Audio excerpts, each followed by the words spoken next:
In this video, we are going to give you an update on a Bitcoin on 3 different time frames.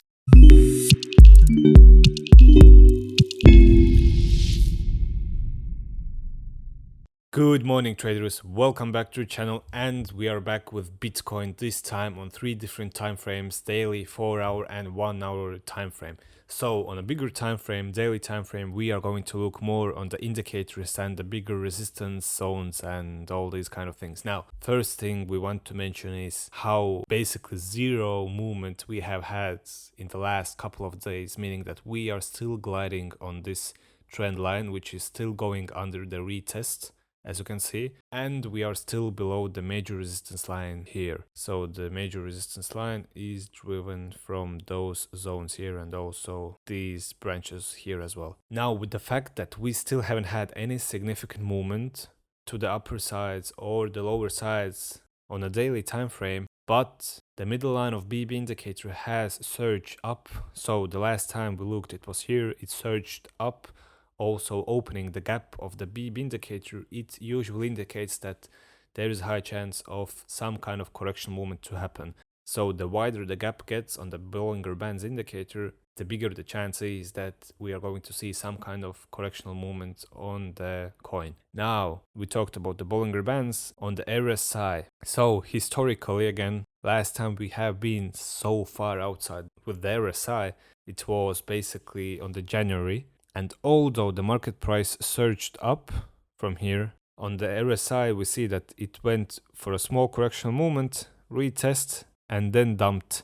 Now this dump happened basically the price movement from 24k towards 21,500, meaning the correctional movement. And even further, so we had a push here, which is this push, and then even bigger dump, meaning the price movement, I think it was like 10%, maybe even less. Okay, 16% of market price movement, which is actually pretty huge. Now, if we see the historically, once we have been outside the Bollinger Bands, we have been going for like correctional movements, retest, and touching of the RSI. Now, same goes here. We are again outside the RSI. Nothing changed. We had the same crossover with the yellow line. Now what we want to see is the retest to the same yellow line and the potential movement to the lower sides of the RSI. So on a daily time frame, it is pretty clear that we are more of a bearish here.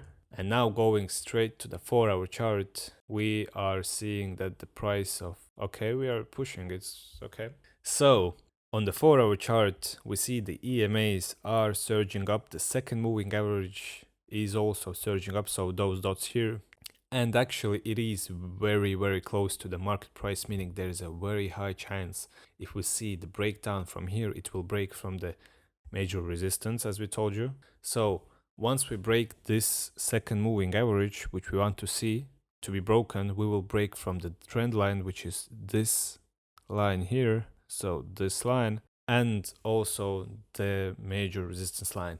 Now, one more thing we want to mention here is the tight gap of Bollinger Bands, as you can see. So as we told, on a daily time frame we had this very wide gap which formed from here basically. Now on 4-hour time frame you can see that the gap is actually tightening here, so the tightening happening already here.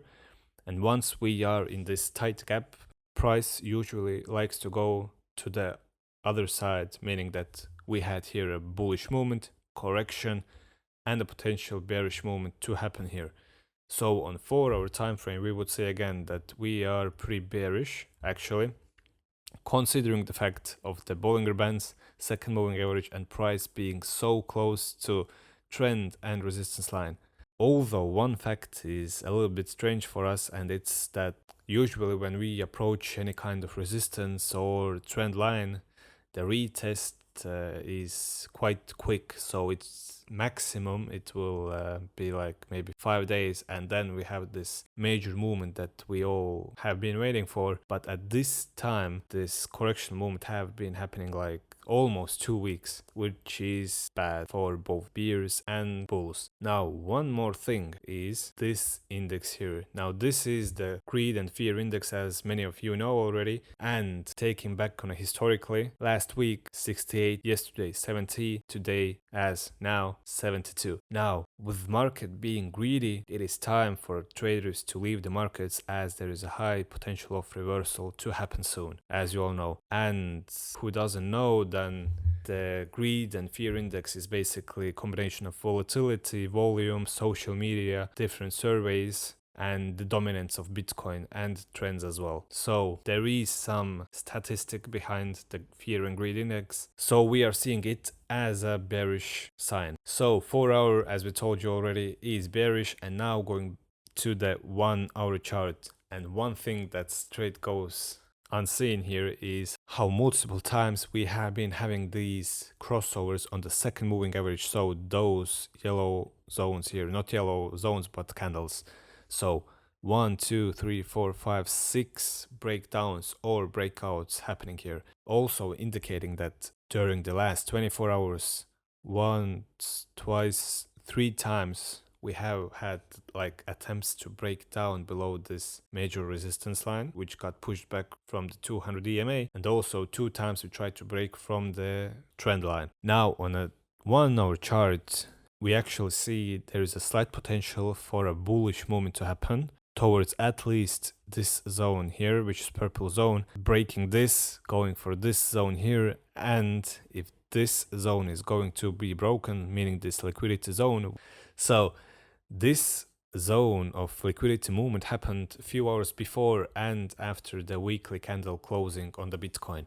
Now, once we see the breakout from this zone, we are most likely going to see one more attempt of reaching this line here and potentially even the upper line of resistance.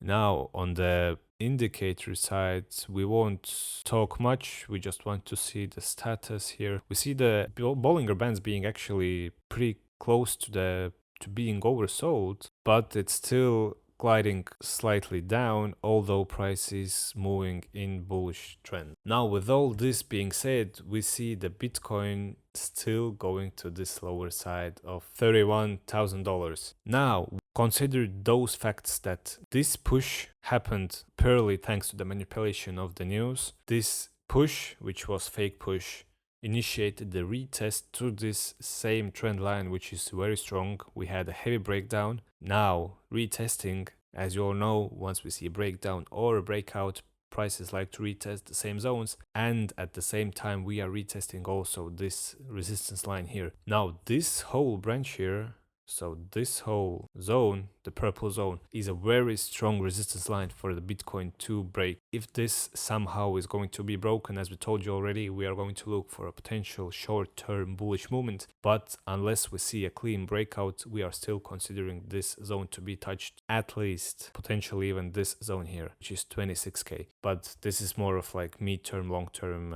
target for us. For now, as a short-term, 31k is the major target. So I hope this a bit longer overview of the Bitcoin helped to understand our view on 3 different time frames. So let's also mention here that this was bullish, and on 3 different time frames, 2 of those have been bearish, 1 was bullish. So nothing changes. We wait for price to fix at least below this zone. And once we see that weakness kicking in, the fear and greed getting lower, we are going to enter with a potential short on a Bitcoin. We have been trying to enter with few shorts here, and we even gained like very minimal gains, but nothing major at all. And unless we don't see this confirmation here, we won't touch Bitcoin, not a single time. So let's wait and see what is going to happen on the Bitcoin. I hope you liked this video and see you on the next one. Bye.